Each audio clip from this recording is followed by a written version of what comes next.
Please be seated.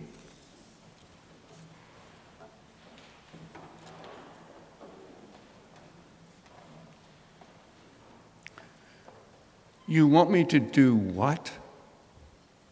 I feel certain that was Simon Peter's first thought when Jesus asked him to put out into the deep water and let down his net.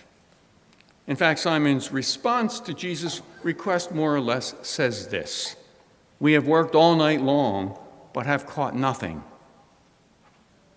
Basically saying, you may know a thing or two about carpentry or preaching, but you obviously know nothing about fishing. And Simon was right. You couldn't catch fish on Lake Gennesaret during the day using the nets Simon and his fellow fishermen had to use. The nets were made of linen and therefore visible to the fish during the day. So you could only catch fish at night when they could not see the nets. Simon knew this.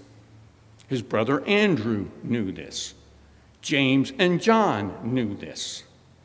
The crowd on the shore probably knew this. So apparently, Jesus was the only one who did not know this. But maybe to prove his point, or maybe because Simon remembered that Jesus had earlier healed his mother-in-law and therefore felt obligated to somehow return the favor, Simon did what Jesus asked him to do and went out into the deep water and let down the net.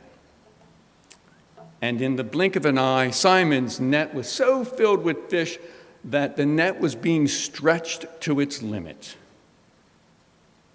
And his boat, as well as the boat of his partners who had come out to help Simon, began to sink.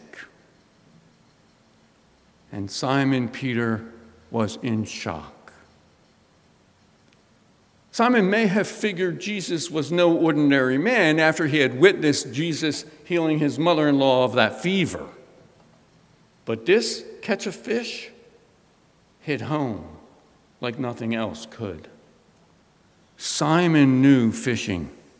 It was his profession. Despite his failure of the previous night, Simon had been fishing on Lake Gennesaret for years.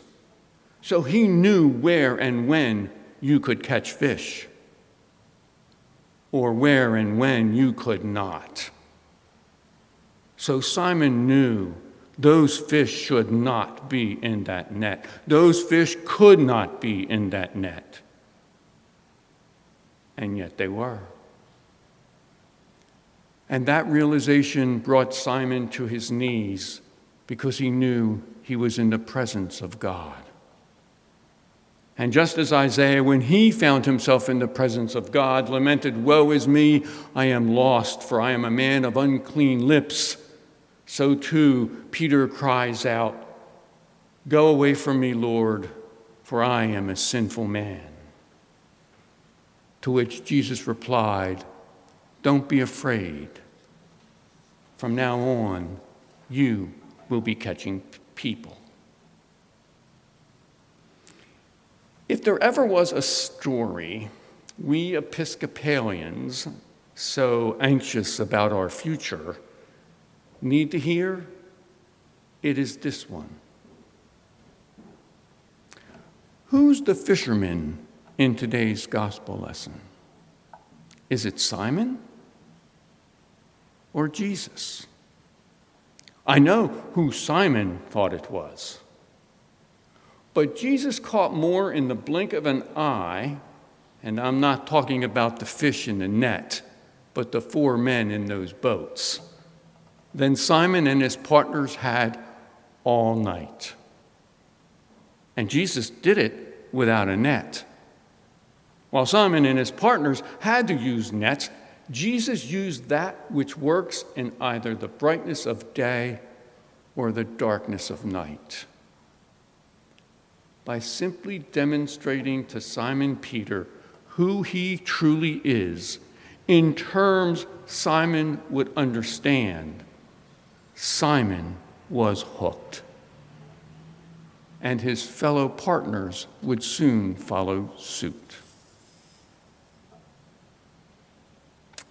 We are really not much different than Simon and his partners.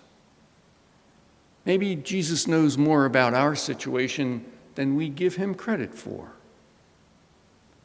Maybe we should go out to those deep waters and see if they are as barren as we assume. Maybe God will surprise us as well. Imagine the situation confronting Simon, Andrew, James, and John.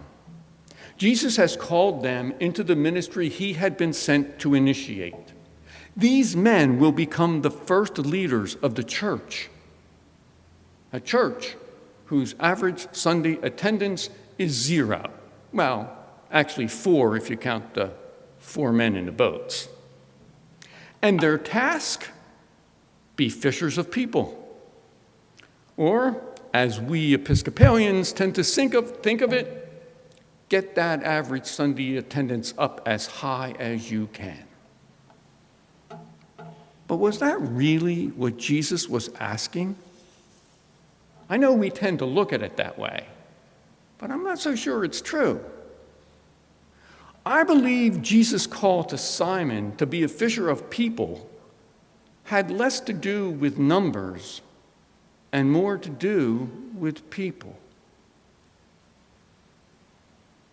Over the course of the next 3 years, Jesus would show his disciples time and time and time again how to be fishers of people. Through love, compassion, mercy, acceptance. And the disciples were called to do the same, to emulate Jesus by extending that same love, compassion, mercy, and acceptance to everyone. Everyone without exception.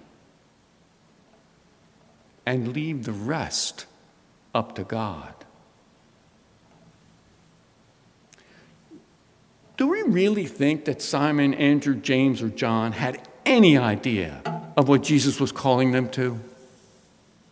Any idea of the church or what it would become? Of course not. Any more than we know what the church will look like in 5 or 10 or 100 years. What they knew was what Jesus had called them to do and how they were to proceed.